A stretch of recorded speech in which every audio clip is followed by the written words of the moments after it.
नमस्कार साथियों, स्वागत है एक बार फिर से आपके अपने प्यारे से यूट्यूब चैनल एफएमएससी ग्रुप डिस्कशन में। और जैसा कि आप लोग भली भांति अवगत होंगे कि यहाँ होमवर्क सीरीज़ के माध्यम से ग्रुप डिस्कशन करवाया जाता है। होमवर्क जो है हमारी टेक्निकल टीम के माध्यम से हमारे व्हाट्सएप एवं टेलीग्राम चैनलों पे पूर्व में ही सेंड कर दी जाती है, जिसको पढ़ के आपको इस ग्रुप डिस्कशन को सुनना रहता है, जिससे आपकी तैयारी और भी बेहतर हो सके। तो बिना देरी किए हुए आज की जो होमवर्क सीरीज़ है, आज के करंट अफेयर से मेरे द्वारा प्रारंभ की जा रही है। बताइएगा, हाल ही में यूनिसेफ स्थापना दिवस 2025 जो है वो किस तिथि को मनाया गया है? 11 दिसंबर को अंतर्राष्ट्रीय यूनिसेफ की स्थापना दिवस मनाया जाता है। यूनिसेफ स्थापना दिवस। यूनिसेफ का मुख्यालय कहाँ है? न्यूयॉर्क में हो जाएगा। यूनिसेफ का मुख्यालय कहाँ हो जाएगा? न्यूयॉर्क में हो जाएगा। और बताइएगा, अंतर्राष्ट्रीय पर्वत दिवस किस तिथि को मनाया जाता है?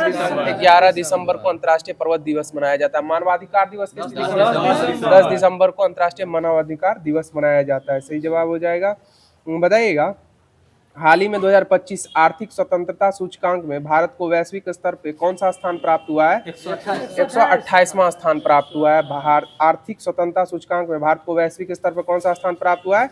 128वां स्थान प्राप्त हुआ है। बताइएगा, नवाचार सूचकांक में भारत का स्थान कौन सा है? 38वां हो जाएगा। वैश्विक नवाचार सूचकांक में भारत का स्थान क्या हो जाएगा? 38वां स्थान हो जाएगा। बताइएगा, एसडीजी में भारत का स्थान कितना है? 99 हो जाएगा एसडीजी में। और एचडीजी में क्या स्थान हो जाएगा? 130वां स्थान हो जाएगा मानव विकास सूचकांक में। और बताइएगा, ग्लोबल जेंडर गैप में भारत का स्थान 131वां हो जाएगा ग्लोबल जेंडर गैप में। और खुशहाली में क्या स्थान हो जाएगा? 118वां स्थान हो जाएगा खुशहाली में। जबकि शांति में क्या स्थान हो जाएगा? 115वां स्थान शांति में हो जाएगा। जबकि भूखमरी में क्या स्थान हो जाएगा? 102वां स्थान हो जाएगा भूखमरी में। सही जवाब हो जाएगा। बताइएगा, अंतर्राष्ट्रीय भ्रष्टाचार सूचकांक में भारत का स्थान क्या है? 96वां स्थान हो जाएगा। और अंतर्राष्ट्रीय भ्रष्टाचार सूचकांक में कौन सा देश शीर्ष पे है? टॉप यानी सबसे अच्छा वहाँ का शासन है, या डेनमार्क हो जाएगा। कौन हो जाएगा? डेनमार्क हो जाएगा। बताइएगा, पहला भारतीय मुक्केबाजी महासंघ कब कहाँ प्रारंभ किया गया है? यह चेन्नई में किया गया। पहला भारतीय मुक्केबाजी महासंघ कब कहाँ प्रारंभ किया गया? यह चेन्नई में किया गया। और मुक्केबाजी संघ के अभी वर्तमान में अध्यक्ष कौन है? अजय सिंह हो जाएंगे। कौन हो जाएंगे? अजय सिंह। और कुश्ती के कौन हो जाएंगे? संजय सिंह। भारतीय मुक्केबाजी संघ के अध्यक्ष जो हो जाएंगे वो अजय सिंह हो जाएंगे। जबकि भारतीय कुश्ती महासंघ के अध्यक्ष जो हो जाएंगे वो संजय सिंह हो जाएंगे। सही जवाब हो जाएगा। बताइएगा, आईसीसी की स्थापना कब हुई थी? 1909 में हुई थी। आईसीसी की स्थापना कब हुई थी? 1909 में हुई थी। और आईसीसी का फुल फॉर्म क्या होता है? अंतर्राष्ट्रीय क्रिकेट परिषद, इंटरनेशनल क्रिकेट काउंसिल हो जाएगा। और इसका मुख्यालय कहाँ है? दुबई में हो जाएगा। आईसीसी का मुख्यालय कहाँ हो जाएगा? दुबई में हो जाएगा। सही जवाब हो जाएगा। बताइएगा, हाल ही में यूएनईपी की 2025 चैंपियन ऑफ द अर्थ का अवार्ड किसे मिला है? मोदी। यह सुप्रिया साहू हो जाएंगी। कौन हो जाएंगी? सुप्रिया साहू। हाल ही में UNEP 2025 champions of the earth award किसे मिला है? यह सुप्रिया साहू को मिला है। किनको मिला है? सुप्रिया साहू को चैंपियंस ऑफ द अर्थ का पुरस्कार मिला। और बताइएगा, हाल ही में मैक्सिम बुटकेविच को शीर्ष यूरोपीय अधिकार पुरस्कार वाक्लाव हावेल से सम्मानित किया गया। इनका संबंध जो हो जाएगा वो किस देश से हो जाएगा? या यूक्रेन से संबंधित हो जाएंगे। कौन हो जाएंगे? यूक्रेन से संबंधित हो जाएंगे। और बताइएगा, यूक्रेन के वर्तमान में राष्ट्रपति कौन है? जेलेंस्की हो जाएंगे। व्लादिमीर जेलेंस्की हो जाएंगे, प्रधानमंत्री हो जाएंगी वो। बताइएगा, हाल ही में प्रधानमंत्री नरेंद्र मोदी ने किस देश की प्रधानमंत्री की आत्मकथा आई एम जॉर्जिया की प्रस्तावना लिखी है? यह इटली की हो जाएगी। और अंतर्राष्ट्रीय विंटर ओलंपिक का अंतर्राष्ट्रीय विंटर ओलंपिक खेलों का जो समायोजन होगा वो कहाँ होगा? वह इटली में ही होगा। कहाँ होगा? विंटर गेम्स का ओलंपिक इटली में ही होगा। बताइएगा, हाल ही में भारत के पहले झुग्गी मुक्त शहर बनने की उपलब्धि किसे हासिल की है? या चंडीगढ़ को प्राप्त हुई है। किसको प्राप्त हुई है? चंडीगढ़ को प्राप्त हुई है। बताइएगा, एक से अधिक राज्यों के राज्यपाल एक व्यक्ति रह सकते हैं। एक या दो राज्यों के, एक से अधिक राज्यों के राज्यपाल एक व्यक्ति रह सकते हैं। यह किस संविधान संशोधन के तहत संभव हो पाया था? सातवां संविधान 1956 के तहत यह संभव हो पाया था। एक व्यक्ति एक से अधिक राज्यों के राज्यपाल रह सकते हैं। सही जवाब हो जाएगा। बताइएगा, हाल ही में यूनेस्को ने कितने शहरों को अपने लर्निंग शहरों के ग्लोबल नेटवर्क में शामिल किया है? 72। या 72 शहरों को किया है। कितने शहरों को किया ग्लोबल नेटवर्क में शामिल? 72 शहरों को किया है यूनेस्को ने। और यूनेस्को का मुख्यालय कहाँ हो जाएगा? पेरिस, फ्रांस हो जाएगा। यूनेस्को का मुख्यालय कहाँ हो जाएगा? Paris, France. सूरा एवं सुंदरियों का देश किसे कहा गया? फ्रांस को ही कहा गया है। और हाल फिलहाल में जो फीफा वर्ल्ड कप हुआ था उसमें फ्रांस उपविजेता रहा है, जिसमें गोल्डन बूट जो है आपको काइलिन एम्बाप्पे को मिला था। 26 राफेल वहां से मिला है। बताइएगा हाल ही में किस राज्य का बालोद भारत का पहला आधिकारिक रूप से बाल विवाह मुक्त जिला बना है? या छत्तीसगढ़ का हो जाएगा। बालोद जिला जो हो गया वो पूर्ण रूप से बाल विवाह मुक्त जिला बन गया है छत्तीसगढ़ का। और बताइएगा सिमलीपाल जो 107वां राष्ट्रीय उद्यान निर्मित हुआ है वह किस राज्य में स्थित है? उड़ीसा में। और भारत का 58वां टाइगर रिजर्व कौन सा हो जाएगा? माधवपुर टाइगर रिजर्व हो जाएगा, जो मध्य प्रदेश में हो जाएगा। पता है माधवपुर घेड़ मेला जो है वह कहाँ आयोजित होता है? गुजरात में माधवपुर घेड़ मेला आयोजित होता है। सही जवाब हो जाएगा। बताइएगा हाल ही में 2025 टाइम 100 नेक्स्ट सूची में शामिल होने वाले एकमात्र क्रिकेटर कौन है? यशस्वी जायसवाल हो जाएंगे। कौन हो जाएंगे? यशस्वी जायसवाल हो जाएंगे। बताइएगा हाल ही में FEI एशियाई घुड़सवारी चैंपियनशिप 2025 में भारत के पदक तालिका में कौन सा स्थान हासिल किया है? या तीसरा स्थान हासिल किया है। और ISSF का जो वर्ल्ड एथलेटिक्स हुआ था सीनियर का वो किस देश में हुआ था? वह जर्मनी में हुआ था। और ISSF का जूनियर वर्ल्ड एथलेटिक्स जो हुआ था वो अपना भारत में हुआ था, आयोजित हुआ था। बताइएगा और अंतर्राष्ट्रीय यूनिवर्सिटीज गेम्स जो हुआ था वह किस देश में आयोजित हुआ था? यह जर्मनी में आयोजित हुआ था। और राष्ट्रीय यूनिवर्सिटीज गेम्स कहाँ आयोजित हुआ था? जयपुर राजस्थान में आयोजित हुआ था। सही जवाब हो जाएगा। बताइएगा हाल ही में जलवायु कार्यकर्ता सोनम वांगचुक को निवारक निरोध के तहत गिरफ्तार किया गया है। संविधान में इस संबंधी प्रावधान जो है कौन सा प्रावधान है? आर्टिकल 22 हो जाएगा। NSA 1980 आर्टिकल 22 के तहत इनको गिरफ्तार किया गया है। बताइएगा हाल ही में दिग्वंत पंडित छन्नूमल मिश्र का संबंध किस वाद्य यंत्र से हो जाएगा? या स्वर मंडल से हो जाएगा। सही संबंध हो जाएगा। बताइएगा हाल ही में जुबिन गर्ग का जो सिंगापुर में निधन हो गया था वो उनका संबंध किस राज्य से हो जाएगा? असम राज्य से हो जाएगा। जुबिन गर्ग जो सिंगर थे उनका संबंध किस राज्य से हो जाएगा? असम राज्य से हो जाएगा। बताइएगा हाल ही में भारत के पहले स्वदेशी हाइड्रोजन फ्यूल सेल पोत को कहाँ लॉन्च किया गया है? हाल ही में भारत के पहले स्वदेशी हाइड्रोजन फ्यूल सेल पोत को कहाँ लॉन्च किया गया है? यह बनारस में किया गया। अंतर्राष्ट्रीय हाइड्रोजन सम्मेलन कहाँ आयोजित किया गया था? रॉटरडम नीदरलैंड में किया गया था। अंतर्राष्ट्रीय हाइड्रोजन सम्मेलन कहाँ आयोजित हुआ था? रॉटरडम नीदरलैंड में 2025 में आयोजित किया गया था। सही जवाब हो जाएगा। बताइएगा हाल ही में 931 रेटिंग अंक के साथ ICC पुरुष T20I बल्लेबाजी रैंकिंग में किसने नया रिकॉर्ड बनाया है? यह अभिषेक शर्मा के द्वारा निर्मित किया गया। 931 पॉइंट्स लेके ये शीर्ष पे रहने वाले बल्लेबाज हो जाएंगे T20I में। और बताइएगा हाल ही में भारत सरकार ने किस देश के साथ पारस्परिक कानूनी सहायता संधि मेलेट लागू किया है? यह सिंगापुर के साथ किया। किसके साथ किया है? सिंगापुर के साथ मेलेट सहायता संधि, पारस्परिक कानूनी सहायता संधि मेलेट लागू किया है। बताइएगा हाल ही में MSME सेवा पर्व 2025 विरासत से विकास कहाँ आयोजित किया गया है? यह उत्तर प्रदेश में आयोजित किया गया है।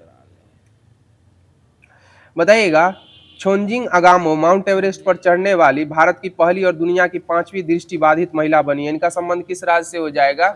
यह हिमाचल प्रदेश हो जाएंगे। छोंजिंग अगामे माउंट एवरेस्ट पर चढ़ने वाली भारत की पहली और दुनिया की 5वीं दृष्टिबाधित महिला बनी है। इनका संबंध किस राज्य से हो जाएगा? हिमाचल प्रदेश से हो जाएगा। और इंग्लिश चैनल तैर कर पार करने वाली अभी हाल फिलहाल में जो सबसे युवा हो जाएंगी वो जिया रानी हो जाएंगी। और सबसे उम्र दराज जो हो जाएंगे अभी अग्रवाल हैं, कोई सुमित अग्रवाल करके हाल फिलहाल में अभी इंग्लिश चैनल तैर कर पार किया। और बताइएगा 31 बार माउंट एवरेस्ट पर चढ़ने का रिकॉर्ड हाल फिलहाल में किसके द्वारा दर्ज किया गया है? हाँ कामी रीता शेरपा हो जाएंगी। कामी रीता शेरपा हो जाएंगी जो 31 बार रिकॉर्ड अपना रिकॉर्ड तोड़ी है। 31 बार एवरेस्ट पर चढ़ाई की है। बताइएगा माउंट एवरेस्ट को नेपाल में किस नाम से जाना जाता है? सागर माथा के नाम से जाना जाता है। और माउंट एवरेस्ट की ऊंचाई कितनी है? 8850 मीटर हो जाएगी। कितनी हो जाएगी? 8850 मीटर। बताइएगा हाल ही में केंद्रीय मंत्रिमंडल ने वर्ष 2030-31 तक किन दलहनों में आत्मनिर्भरता के लिए मिशन प्रारंभ किया है? अरहर, उड़द और मसूर के लिए किया। अरहर, उड़द और मसूर के लिए आत्मनिर्भर के लिए मिशन प्रारंभ किया है। बताइएगा साने तकाची किस देश की पहली महिला प्रधानमंत्री बनी है? जापान या की। जापान की बनी है साने तकाची। और बताइएगा सिनेवात्रा जो बनी है वो किस देश की प्रधानमंत्री हाल फिलहाल में नियुक्त हुई है? सिनेवात्रा ये थाईलैंड की हो जाएंगी। किसकी वजह कम उम्र अब में, नहीं अब हट गई। चारना विराकुल बना। चारना विराकुन सबसे हाँ कम निर्मित उम्र हुए के हैं। बनने वाली सिनेवात्रा महिला जो बनी थी वो रिस्पेक्ट से किसी से बात की थी ना, वही वहाँ का कोर्ट के कॉल रिकॉर्डिंग हाँ लीक हो गया। जिसके कारण उनको हटना पड़ा। बताइएगा हाल ही में महाराष्ट्र गुजरात में दस्तक देने वाले चक्रवात शक्ति का नाम किस देश ने प्रस्तावित किया है? या श्रीलंका के द्वारा चक्रवात शक्ति का नाम प्रस्तावित किया गया है। और हाल फिलहाल में आंध्र प्रदेश सरकार के द्वारा 1032 किलोमीटर तक है ना ब्लू बाउंड्री फॉल का निर्माण किया जाना है, जिससे चक्रवात से बचाव हो सके। बताइएगा हाल ही में भारत की अदरक राजधानी का खिताब किससे प्राप्त हुआ है? या मिजोरम को हुआ है। और अदरक की शायद एक नई प्रजाति भी यहाँ खोजी गई है, मिजोरम हो जाएगा। हाल ही में भारत की अदरक राजधानी का खिताब किसे मिला है? मिजोरम को। और तेंदुआ राजधानी का खिताब यह बेंगलुरु को मिला है, जिसके आसपास के क्षेत्रों में 80 से भी ज्यादा तेंदुआ पाए जाने की संभावना है। बताइएगा हाल ही में नमो सेमीकंडक्टर प्रयोगशाला कहाँ स्थापित करने को मंजूरी मिली?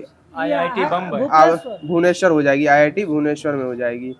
बताइएगा हाल ही में तटरक्षक बल का 10वां राष्ट्रीय स्तर का प्रदूषण प्रतिक्रिया अभ्यास नेटपोल रेक्स एक्स का कहाँ प्रारंभ किया गया है? यह चेन्नई में प्रारंभ किया गया। बताए बीएसएफ की स्थापना कब हुई थी? 1965 में हुई थी। और सीआरपीएफ की 1939 में सीआरपीएफ की स्थापना हुई थी। और सीआरपीएफ का पूर्ववर्ती नाम क्या था? केंद्रीय क्राउन रिप्रेजेंटेटिव पुलिस था। क्या था? क्राउन रिप्रेजेंटेटिव पुलिस हो जाएगा। और सीआईएसएफ की स्थापना कब हुई थी? 1969 में हुई थी। सीआरपीएफ ने 2025 में अपना कैवां स्थापना दिवस मनाया है? 87वां स्थापना दिवस मनाया है। सीआरपीएफ ने 2025 में अपना कैवां स्थापना दिवस मनाया है? 87वां स्थापना दिवस मनाया है। बताइएगा हाल ही में केंद्रीय वित्त मंत्री निर्मला सीतारमण ने कहाँ राष्ट्रव्यापी आपकी पूंजी आपका अधिकार अभियान की शुरुआत की है? या गुजरात में की है। कहाँ की है? गुजरात में की है। वित्त मंत्री निर्मला सीतारमण के द्वारा राष्ट्रव्यापी अभियान आपकी पूंजी आपका अधिकार अभियान की शुरुआत की है। बताइएगा Swiss air quality monitor IQ air के अनुसार दुनिया का सबसे प्रदूषित शहर कौन सा शहर निर्मित हो गया है? या लाहौर हो जाएगा। कौन सा शहर हो जाएगा? लाहौर हो जाएगा। और कहाँ में भीख मांगना अपराध घोषित किया? पाकिस्तान में ही किया गया है। फिर इंदौर में हो गया। हाँ इंदौर में भी है, भारत में इंदौर हो जाएगा। बताइएगा हाल ही में भारतीय नौसेना ने किसके साथ संयुक्त अभ्यास कोकन 2025 प्रारंभ किया है? ये यूनाइटेड किंगडम के साथ किया। और टाइगर ट्रम्प युद्धाभ्यास किन दो देशों के मध्य होता है? भारत और अमेरिका के मध्य होता है। और बताइएगा मित्र शक्ति किसके साथ होता है? भारत और श्रीलंका के मध्य होता है। मैत्री किसके साथ? भारत और थाईलैंड के मध्य मैत्री युद्धाभ्यास होता है। सही जवाब हो जाएगा। बताइएगा हाल ही में बीआरओ ने 19,400 फीट की ऊंचाई पर कहां दुनिया की सबसे ऊंची मोटर योग्य सड़क का निर्माण किया है? या लद्दाख में किया है। कहां किया है? लद्दाख में किया है। और बताइएगा हाल ही में ग्लोबल AI शो 2025 कहां आयोजित हुआ है? हाल ही में ग्लोबल AI शो 2025 कहां आयोजित हुआ है? यह अबू धाबी में आयोजित हुआ है। यूएई की राजधानी अबू धाबी में आयोजित हुआ है। और AI के जनक कौन हो जाएंगे? जॉन मैकार्थी हो जाएंगे। कौन हो जाएंगे? John McCarthy. हाँ AI। और ये अभी हाल फिलहाल में अंकिता नामक AI किस राज्य सरकार के द्वारा लॉन्च किया गया है? असम राज्य सरकार के द्वारा लॉन्च किया गया। सही जवाब हो जाएगा। बताइएगा हाल ही में 68वां राष्ट्रमंडल संसदीय सम्मेलन कहाँ प्रारंभ हुआ है? या बारबाडोस में हुआ है। हाल ही में 68वां राष्ट्रमंडल संसदीय सम्मेलन कहाँ प्रारंभ हुआ है? बारबाडोस में प्रारंभ हुआ है। बताइएगा हाल ही में विश्व पैरा एथलेटिक चैंपियनशिप 2025 में भारतीय दल ने कुल कितने पदक जीते हैं? 22 पदक जीते हैं। हाल ही में विश्व पैरा एथलेटिक चैंपियनशिप 2025 में भारतीय दल ने कुल कितने पदक जीते हैं? 22 पदक जीते हैं। बताइएगा हाल ही में भारत ने वर्ष 2025 जूनियर पुरुष हॉकी विश्व कप में कौन सा पदक जीता है? या कांस्य पदक जीता है। कौन सा पदक जीता है? कांस्य पदक जीता है। और भारतीय पुरुष टीम के जो कप्तान है अभी वर्तमान में कौन है? सीनियर हॉकी टीम पुरुष के कप्तान हरमनप्रीत सिंह हो जाएंगे, जिनको 2024 के लिए 2025 में मेजर ध्यानचंद खेल रत्न पुरस्कार भी दिया गया है। इनके साथ संयुक्त रूप से 3 व्यक्तियों को और भी दिया गया है, इनको लगा के 4 व्यक्ति हो जाएंगे। डी गुकेश, मनु भाकर, प्रवीण कुमार और हरमनप्रीत सिंह हो जाएंगे। हरमनप्रीत सिंह जो हो जाएंगे वो हॉकी से संबंधित हो जाएंगे, डी गुकेश शतरंज से संबंधित हो जाएंगे, जबकि मनु भाकर शूटिंग से हो जाएंगे और प्रवीण कुमार जो हो जाएंगे पैरा एथलेटिक्स से ऊंची कूद से संबंधित हो जाएंगे। हाँ, तो साथियों आज का जो करंट अफेयर्स बनने वाला था वो यहीं पे समाप्त कर दिया गया है। अब आगे की कड़ी में आप लोगों के मध्य द एग्जाम पोर्टल का जो साइंस दिया गया था क्लास 10 का वो प्रारंभ किया जा रहा है। बताइएगा, प्रकाश संश्लेषण की क्रिया में ऊर्जा का रूपांतरण किस रूप में होता है? प्रकाश ऊर्जा से रासायनिक ऊर्जा में होता है। और पादप जो होते हैं भोजन का संग्रहण किस रूप में करते हैं? स्टार्च के रूप में करते हैं। किसके रूप में करते हैं? स्टार्च के रूप में करते हैं। बताइएगा, किसके अंतर्गत वे जंतु आते हैं जो अपने भोजन के लिए पौधे जंतुओं या दोनों पर निर्भर रहते हैं? परपोषी संघटक हो जाएंगे। कौन हो जाएंगे? परपोषी संघटक हो जाएंगे। बताइएगा, कौन अपना भोजन मुख्यतः पौधों से प्राप्त करते हैं? या शाकाहारी हो जाएंगे। कौन अपना मुख्य भोजन मुख्यतः पौधों से प्राप्त करते हैं? शाकाहारी। बताइए, कौन सा उपभोक्ता स्वयं के पोषण हेतु शाकभक्षी प्राणियों पर निर्भर रहते हैं? या मांसाहारी हो जाएंगे। कौन हो जाएंगे? मांसाहारी। और द्वितीयक उपभोक्ता के अंतर्गत कौन आते हैं? मांसाहारी आते हैं। और प्राथमिक उपभोक्ता के अंतर्गत शाकाहारी आते हैं। बताइएगा, कौन सा उपभोक्ता जो है नीचे के तीनों पोषण स्तर के आहार प्राप्त करते हैं? यह सर्वाहारी हो जाएंगे। तीनों नीचे के तीनों सर्वाहारी हो जाएंगे। बताइएगा, वे जंतु जो अपने पोषण हेतु दूसरे जीवित जीवों पर निर्भर रहते हैं क्या कहलाते हैं? परजीवी कहलाते हैं। क्या कहलाते हैं? परजीवी कहलाते हैं। बताइएगा, वे जंतु जो अपने पोषण के लिए दूसरे जीवों पर निर्भर रहते हैं क्या कहलाते हैं? परजीवी कहलाते हैं। बताइएगा, जैव अपघटक क्या होते हैं जो पौधे एवं जंतु के अपघटन से आहार प्राप्त करते हैं?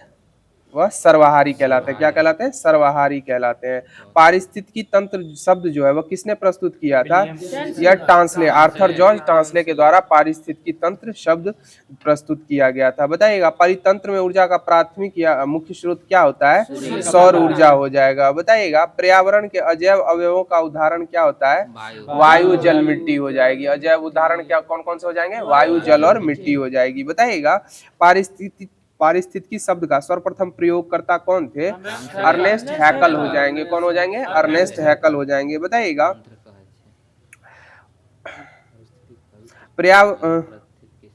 एक खाद्य श्रृंखला के रूप में सर्वाधिक संख्या किनकी होती है? अपघटकों की होती है। किसकी होती है? अपघटकों की होती है। कौन सा संघटक आहार श्रृंखला में प्राथमिक उत्पादक होते हैं?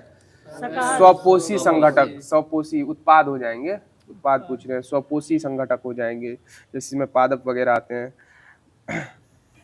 बताइएगा, पारितंत्र में ऊर्जा का प्रवाह कैसा होता है? प्रवाह किस प्रकार का होता है? एक दिशीय होता है। बताइएगा, स्वच्छ गंगा के लिए राष्ट्रीय मिशन क्रियान्वयन विंग जो है वह किस वर्ष स्थापित किया गया था? यह 2016 में स्थापित किया गया था। स्वच्छ गंगा के लिए राष्ट्रीय मिशन क्रियान्वयन विंग जो है वह किस वर्ष स्थापित किया गया था? 2016 में।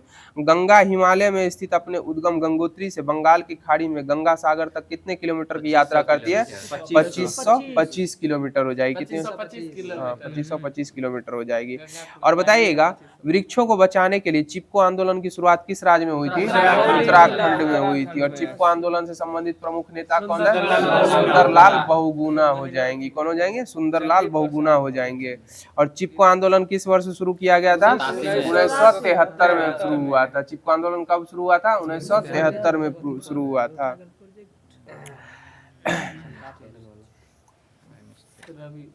बताइएगा, पारितंत्र के घटक कौन कौन होते हैं? जैव और अजैव हो जाएंगे। कौन हो जाएंगे? जैव और अजैव। बताइए, बिहार में नहर सिंचाई की पुरानी प्रणाली क्या कहलाती है?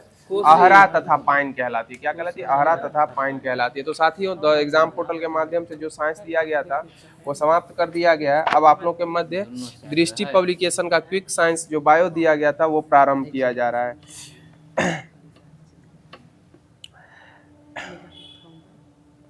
बताइएगा, आहार नाल एक लंबी सतत नलिका होती है। इसकी जो दूरी होती है कहाँ से कहाँ तक होती है?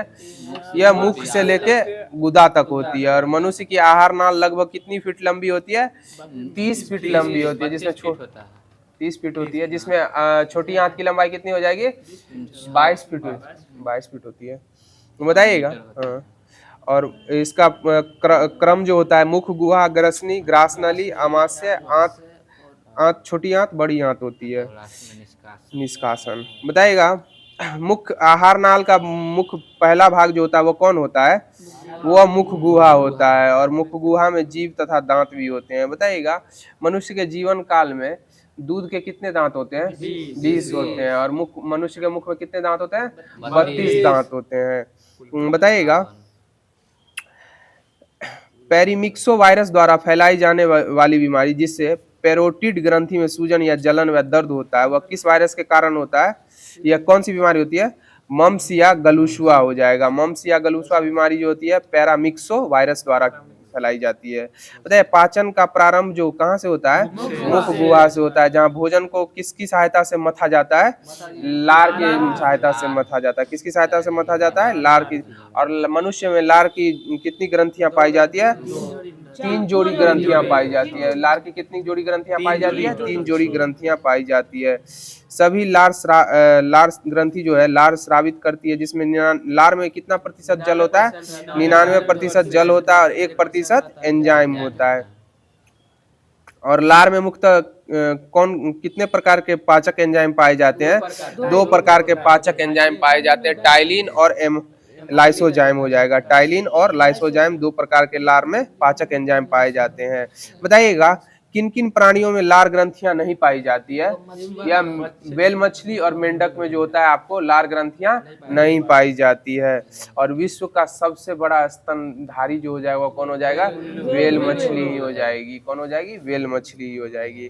बताइएगा मनुष्य के भोजन के स्टार्च को डाइसैक्लेराइड माल्टोज में कौन तोड़ता है? कौन सा एंजाइम तोड़ता है? लार में उपस्थित कौन सा एंजाइम भोजन के स्टार्च को डाइसैक्राइड माल्टोज में तोड़ता है? या टाइलिन तोड़ता है। कौन तोड़ता है? टाइलिन तोड़ता है। और लार के द्वारा भोजन के साथ हुए सूक्ष्म जीवों के एवं जीवाणुओं को कौन नष्ट कर देते हैं? लाइसोजाइम और थायोसाइनेट आयन जो होते हैं वो भोजन के साथ आए हुए सूक्ष्म जीवों एवं जीवाणुओं को नष्ट कर देते हैं। बताइएगा भोजन में उपस्थित लगभग कितना प्रतिशत मड का पाचन मुख गुहा में ही हो जाता है? मड में उपस्थित कितने प्रतिशत भोजन में उपस्थित कितने प्रतिशत मड का पाचन मुख गुहा में ही हो जाता है? यह 30% हो जाएगा। कितना हो जाएगा? 30% हो जाएगा। मनुष्य जो है विषम दांती होता है, अर्थात मनुष्य में 4 प्रकार के दांत पाए जाते हैं। कौन कौन से दांत होते हैं? कृंतक, रदनक, अग्रचवर्णक और चवर्णक हो जाएंगे। सही जवाब हो जाएगा। बताइएगा मनुष्य के मुख में आगे की ओर कौन से दांत उपस्थित होते हैं? कृंतक दांत हो जाते हैं। और उसके बगल में कौन सा होता है? रदनक होता है। और आगे अग्रचवर्णक और पीछे चवर्णक हो जाएगा। बताइएगा तीसरे चवर्णक लगभग कितनी वर्ष की आयु में निकलते हैं? या 20 वर्ष की आयु में निकलते हैं। तीसरे चवर्णक लगभग कितने वर्ष की आयु में निकलते हैं? 20 वर्ष की आयु में निकलते हैं, जिन्हें क्या कहा जाता है? बुद्धि दंत कहा जाता है। विजडम टीथ, बुद्धि दंत कहा जाता है, जिसका हमको हाल फिलहाल में पेन झेलना पड़ा था 6 माह पूर्व। बताइएगा मनुष्य के रदनक व बुद्धि दंतक जो होते हैं इनमें कैसी संरचनाएं होती है? मनुष्य के रदनक व बुद्धि दंत में कैसी संरचनाएं होती है? अवशेषी संरचनाएं होती है। कैसी संरचनाएं होती है? अवशेषी संरचनाएं होती है। और बताइएगा दांत के ऊपरी परत जो होती है इसको क्या कहा जाता है? इनामेल कहा जाता है। और यह मनुष्य के शरीर का सबसे कठोरतम भाग होता है। इनामेल क्या होता है? मनुष्य के शरीर का सबसे कठोरतम भाग हो जाता है। और मनुष्य के शरीर की सबसे लंबी हड्डी कौन सी हो जाएगी? फीमर हो जाएगी। मजबूत मांसपेशी जो होती है वह जबड़े की हो जाती है। सबसे लंबी हड्डी कौन सी हो जाएगी? फीमर, जांग की हड्डी हो जाएगी। सही जवाब हो जाएगा। बताइएगा एनाइमल जो होता है एनेमल वह लगभग कितना प्रतिशत कैल्शियम लवण के द्वारा निर्मित होता है?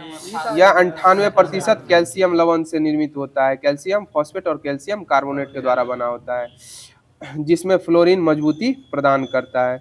बताइएगा मुख गुहा का पिछला भाग क्या कहलाता है? यह ग्रसनी कहलाता है। मुख गुहा का पिछला भाग क्या कहलाता है? ग्रसनी कहलाता है। बताइएगा मनुष्य जो है भोजन को किस प्रक्रिया के द्वारा निकलता है?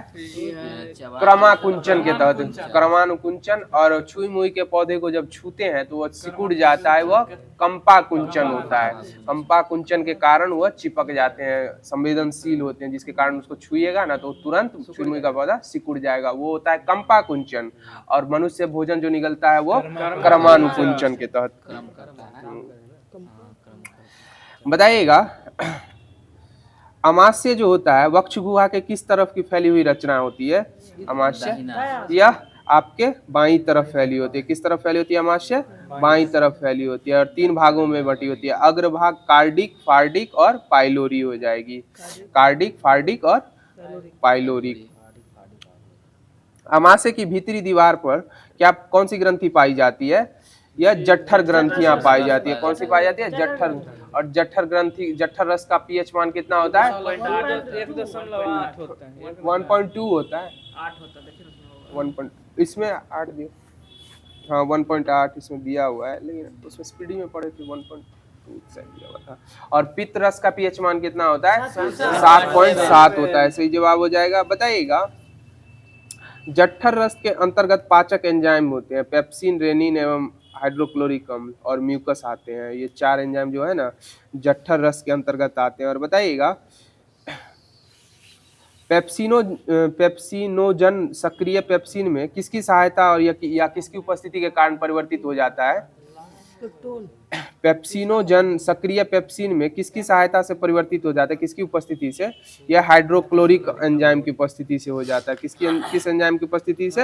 हाइड्रोक्लोरिक एंजाइम की उपस्थिति से हो जाता है। और बताइएगा, हाइड्रोक्लोरिक की उपस्थिति में निष्क्रिय प्रोपीन सक्रिय रेनिन में परिवर्तित हो जाता है। हाइड्रोक्लोरिक की उपस्थिति में जो निष्क्रिय प्रोपीन होता है वो किसके रूप में परिवर्तित हो जाता है? रेनिन के रूप में परिवर्तित हो जाता है। और बताइएगा, रेनिन जो है दूध में उपस्थित किसको केसिन में बदल देता है? किस प्रोटीन को?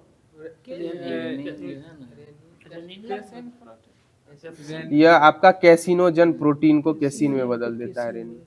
और बताइएगा, अमाशय में उपस्थित एक अन्य एंजाइम जो है यह वसा का पाचन करके ट्राइग्लिसराइड में बदल देता है। यह कौन सा एंजाइम हो जाएगा? यह गैस्ट्रिक लाइपेज हो जाएगा। कौन हो जाएगा? गैस्ट्रिक लाइपेज हो जाएगा। और कौन जो है जठर रस के अम्लीय प्रभाव को कम करके अमाशय की रक्षा करता है?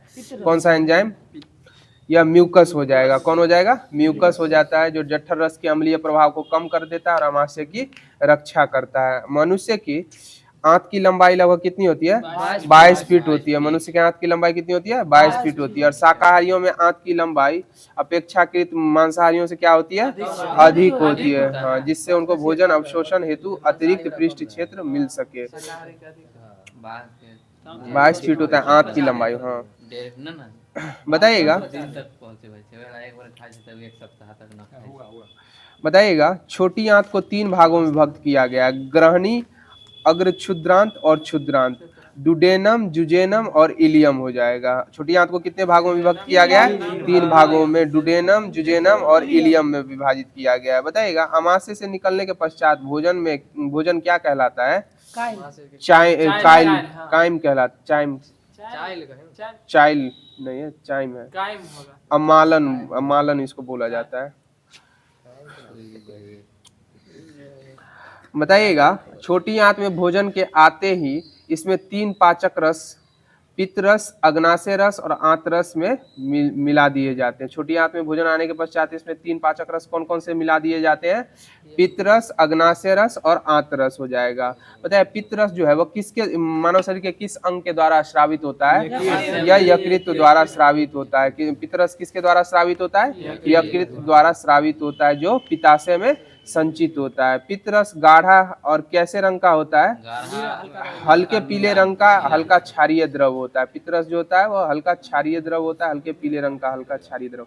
बताइए, मनुष्य में प्रतिदिन लगभग कितना मिलीलीटर जो है पित्त रस का श्रावण होता है? यह 600 मिलीलीटर पित्त रस का श्रावण होता है। कितने मिलीलीटर पित्त रस का श्रावण होता है? 600 मिलीलीटर। बताइएगा, पित्त रस में उपस्थित 2 लवण जो है सोडियम ग्लाइकोलेट तथा सोडियम ट्राइकोलेट भोजन में उपस्थित किसको जल के साथ मिलाकर छोटी छोटी बूंदों में तोड़ देते हैं? या वसा को तोड़कर जल के साथ मिलाकर छोटी छोटी बूंदों में तोड़ देते हैं, जिससे वसा का इमल्सीकरण कहते हैं। बताइएगा वसा में घुलनशील विटामिन कौन कौन से हो जाएंगे? ए डी ई के हो जाएंगे। इसके अवशोषण में है ना पित्तरस की महत्वपूर्ण भूमिका होती है। यदि किसी व्यक्ति का पित्ताशय निकाल दिया जाए तो उस व्यक्ति में वसा का पाचन क्या हो संभव है? यह संभव नहीं हो सकता है। बताइएगा अग्नाशय रस की प्रकृति कैसी होती है? यह क्षारीय हो जाएगी। अग्नाशय रस की प्रकृति कैसी होती है? क्षारीय होती है, जो अग्नाशय कोशिकाओं द्वारा स्रावित होती है। और अग्नाशय रस में जो होता है इसमें कितना प्रतिशत जल होता है? यह 98% जल होता है, जबकि 2% एंजाइम और लवण उपस्थित होते हैं। बताइएगा कार्बोहाइड्रेट, वसा, प्रोटीन आदि सभी के पाचन के लिए पाचक एंजाइम उपस्थित होते हैं, इसीलिए इसको क्या क्या कहा जाता है? पूर्ण पाचक रस कहा जाता है। अग्नाशय रस को क्या कहा जाता है? पूर्ण पाचक रस कहा जाता है। बताइएगा आंत रस जो होता है वह कैसी प्रकृति का होता है? यह क्षारीय प्रकृति का होता है। आंत रस सही जवाब हो जाएगा। बताइए मनुष्य में लगभग कितने लीटर आंत रस प्रतिदिन स्रावित होता है? यह 2 से 3 लीटर आंत रस प्रतिदिन स्रावित होता है, जबकि पित्त रस कितना स्रावित होता है? 600 मिलीलीटर होता है। कितना हो जाएगा? 600 मिलीलीटर। माल्टोज को ग्लूकोज में कौन बदलता है? माल्टेज बदलेगा। माल्टोज को ग्लूकोज में कौन बदलता है? माल्टेज बदलता है। और बताइएगा सुक्रोज को ग्लूकोज तथा फ्रक्टोज में कौन परिवर्तित करता है? सुक्रेज बदलता है। कौन बदलता है? सुक्रेज बदलता है। और लैक्टोज को ग्लूकोज और ग्लैक्टोज में कौन बदलता है? यह लैक्टेज बदलता है। और डाई तथा ट्राई पेप्टाइड को अमीनो अम्ल में कौन तोड़ता है? डाई तथा ट्राई पेप्टाइड को एमिनो अम्ल में कौन तोड़ता है? इरेप्सिन हो जाएगा। कौन हो जाएगा? इरेप्सिन तोड़ता है। बताइएगा मनुष्य में बड़ी आंत की लंबाई लगभग कितनी होती है? या 5 फीट हो जाएगी। कितनी हो जाएगी? 5 फीट बड़ी आंत की लंबाई होती है, जबकि इसका व्यास कितना होता है? 2.5 इंच हो जाएगी। कितनी हो जाएगी? 2.5 इंच हो जाएगी। तो साथियों दृष्टि पब्लिकेशन का जो क्विक साइंस दिया गया था आप लोगों के मध्य वो समाप्त कर दिया गया है बायो। अब आप लोगों के मध्य महेश बंडवाल द्वारा रचित कॉस्मोस पब्लिकेशन का जो एनसीईआरटी सारभूत तत्व जो दिया गया था केमिस्ट्री के माध्यम से वो प्रारंभ किया जा रहा है। बताइएगा द्रवीकृत पेट्रोलियम गैस का उपयोग किस रूप में किया जाता है? खाना पकाने एवं वाहन के ईंधन के रूप में किया जाता है। द्रवीकृत पेट्रोलियम गैस का उपयोग किस रूप में किया जाता है? खाना पकाने एवं वाहन के ईंधन के रूप में प्रयोग किया जाता है। बताइएगा एलपीजी के स्राव को पता लगाने के लिए इसमें क्या मिलाया जाता है? मिथाइल मरकैप्टन को मिला दिया जाता है, जिसके कारण इसके गंध से पता चल जाता है जो गैस का रिसाव हो रहा है। बताइएगा घरेलू गैस के वही क्वेश्चन रिपीट है। कौन से ईंधन से सबसे कम पर्यावरण प्रदूषण होता है? या हाइड्रोजन से होता है। किसके सबसे कम प्रदूषण होता है? हाइड्रोजन से। और हाइड्रोजन को क्या कहा गया है? भविष्य आवारा तत्व और भविष्य का ईंधन भी कहा गया है। बताइए हाइड्रोजन को जलाने पर क्या प्राप्त होगा? जल प्राप्त होगा। हाइड्रोजन को जलाने पर क्या प्राप्त होगा? जल प्राप्त हो जाएगा। बताइएगा आतिशबाजी में लाल रंग जो निकलता है वो किस रसायन के कारण होता है? या किस तत्व? स्ट्रोंशियम के कारण। और हरा रंग बेरियम के कारण उपस्थित होता है। बताइएगा किसका प्रयोग नोदक या रॉकेट में ईंधन के रूप में किया जाता है? यह द्रव हाइड्रोजन प्लस द्रव ऑक्सीजन के प्रयोग में से किया जाता है ईंधन के रूप में। बताइए बायोगैस को किस अन्य नाम से भी जाना जाता है? यह गोबर गैस के नाम से भी जाना जाता है। बायोगैस को किस अन्य नाम से भी जाना जाता है? गोबर गैस के नाम से भी जाना जाता है। बताइए स्ट्रेंजर गैस किसको कहा गया है? जेनॉन को स्ट्रेंजर गैस कहा गया। और किस अक्रिय गैस के बाह्यतम कक्ष में 2 इलेक्ट्रॉन होते हैं? यह हीलियम हो जाएगा। कौन हो जाएगा? हीलियम हो जाएगा। और बताइएगा अक्रिय गैसों की खोज किसने की थी? रैमजे के द्वारा की गई थी। किसके द्वारा की गई थी? रैमजे के द्वारा की गई थी। बताइएगा किस वैज्ञानिक ने गोबर गैस प्रणाली का आविष्कार किया था? यह सीवी देसाई के द्वारा किया गया था। किस वैज्ञानिक के द्वारा गोबर गैस प्रणाली का खोज की गई थी? यह सीवी देसाई के द्वारा की गई थी। बताइएगा कमरे के ताप पर प्राप्त होने वाला धातु जो हो जाएगा वो कौन सी हो जाएगी? द्रव अवस्था में या पारा हो जाएगी। जबकि कमरे के ताप पर द्रव अवस्था में प्राप्त होने वाली अधातु यह ब्रोमीन हो जाएगी। सही जवाब हो जाएगा। बताइएगा जेट्रोफा नामक वनस्पति जो है जेट्रोफा नामक वनस्पति से किस ईंधन का निर्माण किया जाता है? या बायोडीजल का निर्माण किया जाता है। किसका निर्माण किया जाता है? बायोडीजल का। बताइएगा नेफ्थलीन जो होता है वह किससे प्राप्त होता है? क्रूड ऑयल के अंतिम उत्पाद से नेफ्थलीन की प्राप्ति होती है, जिसको है ना देखते होइएगा कम पुराने समय में, अब तो नहीं देखते, कभी कहीं आपको देखने को मिलेगा जो कपड़े उपड़े जो रहते थे ना बचाने के लिए कीड़ों से चाहे अन्य चीजों से बचाने के लिए नेफ्थलीन की गोलियों का ही प्रयोग किया जाता था। हाँ हाँ बताइएगा कैलोरीनन क्या होता है? कैलोरीनन यह संदूषित जल में क्लोराइड की थोड़ी मात्रा में मिलाना हो, क्लोरीनन कहलाता है। आवश्यक तेलों में कौन सा पदार्थ पाया जाता है? आवश्यक तेलों में कौन सा पदार्थ पाया जाता है? टर्पिनॉइड पाया जाता है। क्या पाया जाता है? टर्पिनॉइड। बताइएगा ऑक्टेन संख्या के लिए किस यौगिक का मान न्यूनतम होता है? पेट्रोलियम हेप्टेन का हो जाएगा, एन हेप्टेन का यौगिक का मान न्यूनतम होता है ऑक्टेन संख्या के लिए। ऑक्टेन संख्या से किसका गुणवत्ता को जांचा जाता है? या पेट्रोल और डीजल का C10 से जांचा जाता है। सही जवाब हो जाएगा। और साइक्लोहेक्सेन का जो सूत्र होता है वो क्या हो जाएगा? C6H12 हो जाएगा। C6H12 साइक्लोहेक्सेन का सूत्र हो जाएगा। बताइएगा धातु की शुद्धता का निर्धारण किसकी सहायता से किया जाता है? धातु की शुद्धता का निर्धारण किसकी सहायता से किया जाता है? आर्किमिडीज के सिद्धांत से किया जाता है। धातु की शुद्धता का निर्धारण किसकी सहायता से किया जाता है? आर्किमिडीज के सिद्धांत से किया जाता है। बताइएगा क्रूड ऑयल से जो है मिट्टी तेल को कितने क्वथनांक पे प्राप्त किया जाता है? 150 से 300 डिग्री ताप पर परिसर पर मिट्टी तेल प्रदर्शित होता है। सही जवाब हो जाएगा। और 800 से समथिंग जो रहता है ना, 800 के लमसम जाता है, वो पेट्रोल का हो जाता है। बताइएगा संक्षारण किस प्रकार की अभिक्रिया हो जाएगी? संक्षारण या रेडॉक्स अभिक्रिया। बाय ऑप्शन आप जाइएगा, अगर ऑक्सीकरण है तो ऑक्सीकरण लीजिए और रेडॉक्स है तो रेडॉक्स लीजिए। संक्षारण किस प्रकार की अभिक्रिया हो जाएगी? रेडॉक्स अभिक्रिया हो जाएगी। बताइएगा लोहे में जंग लगने पर लोहे के भार पे क्या प्रभाव पड़ता है? पहले बढ़ता है, उसके बाद धीरे धीरे घटना स्टार्ट हो जाता है। बताइएगा वह कौन सा कार्बनिक यौगिक है जिसे तांबे के तार पर गर्म करने पर रंग की लौ निकलती है? वह कौन सा यौगिक है जिसे तांबे के तार पर गर्म करने पर रंग की लौ निकलती है? या क्लोरोबेंजीन हो जाएगा। कौन हो जाएगा? क्लोरोबेंजीन।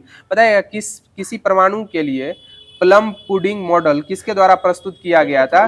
जेजेएस थॉमसन के द्वारा किया गया था। किसी परमाणु के लिए प्लम पुडिंग मॉडल किसके द्वारा प्रस्तुत किया गया था? जेजेएस थॉमसन के द्वारा किया गया था। पता है सीमेंट को शीघ्र जमने से बचाने के लिए उसमें क्या मिलाया जाता है? जिप्सम मिलाया जाता है। और जिप्सम का रासायनिक नाम क्या है? कैल्शियम सल्फेट डाइहाइड्रेट हो जाएगा। और जिप्सम को कितना डिग्री सेल्सियस पर गर्म करने पर वह प्लास्टर ऑफ पेरिस प्राप्त होता है? 100 डिग्री सेल्सियस पर गर्म करने पर वह अपने जल के क्रिस्टलों को खो देता है, जिससे हमें प्लास्टर ऑफ पेरिस प्राप्त होता है। बताइएगा दर्द निवारक मरहम आयोडेक्स में किस रसायन की गंध होती है? यह मिथाइल सैलिसिलेट की हो जाएगी। किसकी उपस्थिति हो जाएगी? मिथाइल सैलिसिलेट रसायन की उपस्थिति हो जाएगी। बताइएगा साबुन का उपयोग किस प्रकार के जल में करना चाहिए?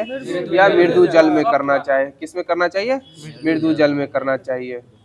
और बताइएगा जल में अपमार्जक मिलाने पे इसके पृष्ठ तनाव पे क्या प्रभाव हो जाएगा? इसका पृष्ठ तनाव जो होता है जल में अपमार्जक मिलाने पे इसका पृष्ठ तनाव घट जाता है। सही जवाब हो जाएगा। बताइएगा सीमेंट फैक्ट्री में कार्य करने वाले मजदूरों में सामान्यतः कौन सी बीमारी होने का जोखिम होता है?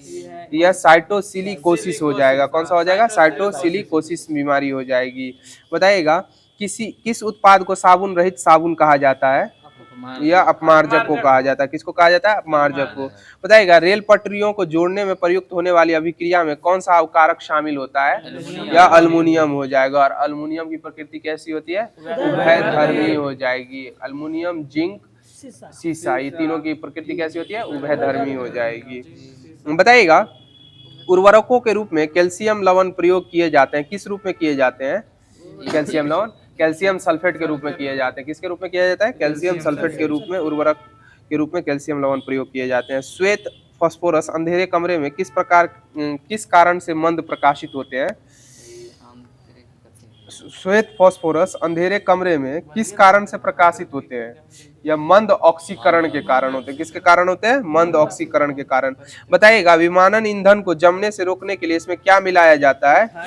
इथिलीन ग्लाइकॉल मिलाया जाता है। क्या मिलाया जाता है? एथिलीन ग्लाइकॉल मिलाया जाता है। सही जवाब हो जाएगा। तो साथियों कॉस्मोस पब्लिकेशन के माध्यम से आप लोगों के मध्य जो भी रसायन का होमवर्क दिया गया था वो समाप्त कर दिया गया है।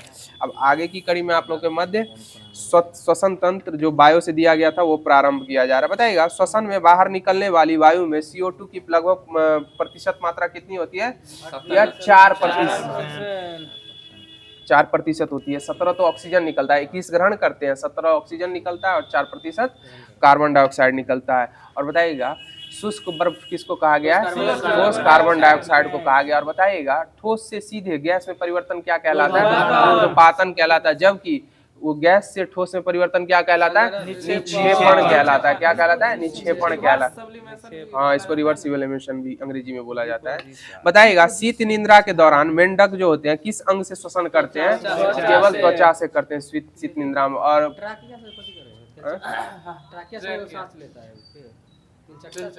हाँ, तिलचट्टा लेता है ट्रैकिया से श्वास।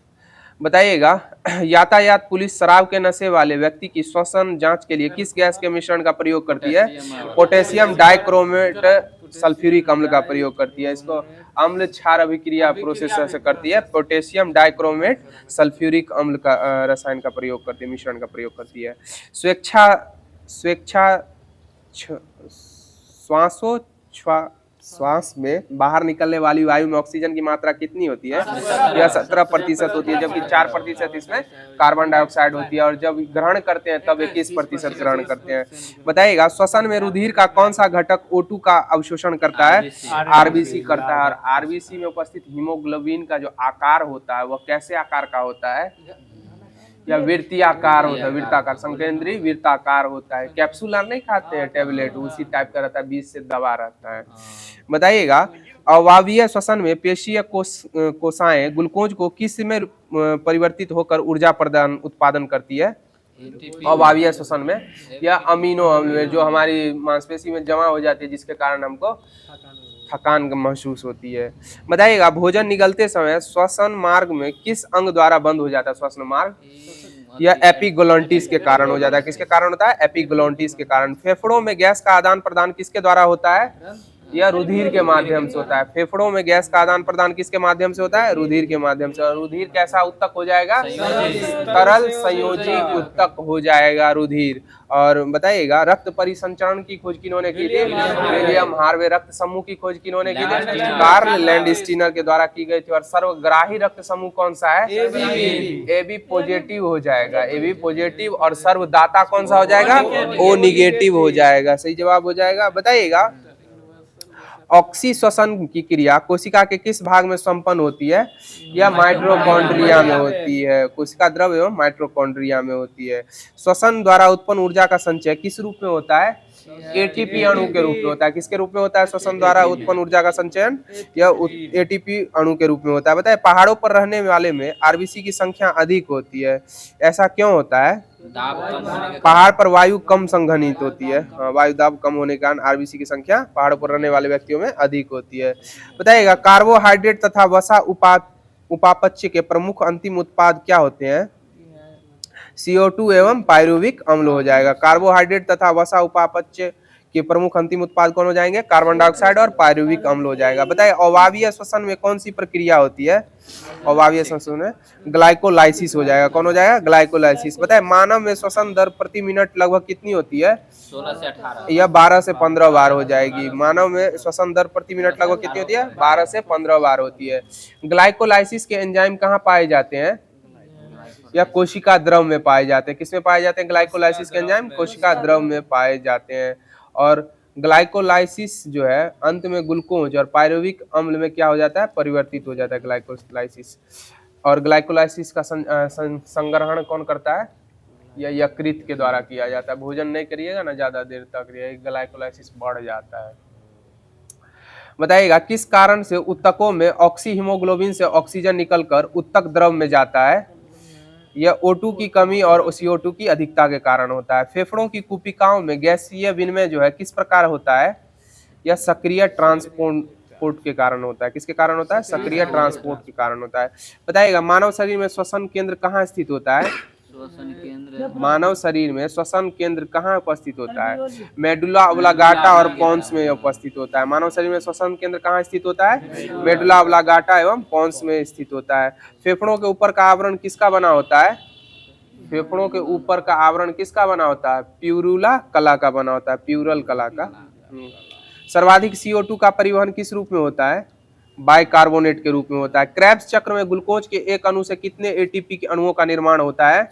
24 एटीपी अणुओं का निर्माण होता है। क्रेब्स चक्र में ग्लूकोज के एक अणु में कितने एटीपी अणुओं का निर्माण होता है? 24 एटीपी अणुओं का होता है। बताइएगा किण्वन अर्थात अनॉक्सी श्वसन की खोज सर्वप्रथम किसके द्वारा की गई थी? यह लुई पास्चर के द्वारा की गई थी। और किसमें किए थे? या यीस्ट में किए थे। किण्वन अर्थात अनॉक्सी श्वसन की खोज सर्वप्रथम किसने की थी? Louis Pasteur. और सर्वप्रथम किसमें किए थे? यीस्ट में किए थे। किण्वन की अनॉक्सी श्वसन जो खोज किए थे। बताइएगा फेफड़ों तक अशुद्ध रक्त किसके द्वारा पहुंचाया जाता है? फुफ्फुस धमनी के द्वारा पहुंचाया जाता है। फेफड़ों तक अशुद्ध रक्त जो किसके द्वारा पहुंचाया जाता है? फुफ्फुस धमनी के द्वारा पहुंचाया जाता है। फेफड़ों द्वारा शुद्ध किया गया रक्त बाएं आलिंद में किसके द्वारा पहुंचाया जाता है? फुफ्फुस शिरा के द्वारा पहुंचाया जाता है। और श्वसन गुणांक का मापन किस यंत्र से किया जाता है? श्वसन गुणांक का मापन किस यंत्र से किया जाता है? गैनॉक श्वसन मापी से किया जाता है। किससे किया जाता है? गैनॉक श्वसन मापी से किया जाता है। श्वसन की क्रिया में वायु के किस घटक की मात्रा में कोई परिवर्तन नहीं होता है? यह नाइट्रोजन में कोई परिवर्तन नहीं होता है। और ऑक्सीजन की कमी के कारण शरीर के ऊतकों में ऑक्सीजन की कमी होना क्या कहलाती है?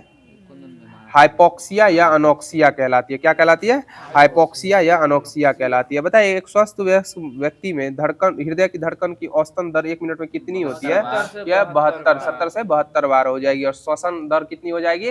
12 से 15 बार हो जाएगी। तो साथियों कॉस्मोस पब्लिकेशन का जो भी होमवर्क आप लोगों के मध्य दिया गया था वो समाप्त कर दिया गया है। अब आप लोगों के मध्य लुसेंट सीरीज के माध्यम से जो भी होमवर्क दिया गया था हिस्ट्री का वो प्रारंभ किया जा रहा है। बताइएगा कांग्रेस का जो एकीकरण हुआ था वह किस वर्ष हुआ था? भारतीय राष्ट्रीय कांग्रेस का जो फूट पड़ी थी वह 1907 में पड़ी थी। पुनः एकीकरण कब हुआ था? 1916 लखनऊ अधिवेशन में हुई थी। किस में हुई थी? 1916 लखनऊ अधिवेशन में। बताइएगा पूना में महिला विश्वविद्यालय की स्थापना कब की गई थी?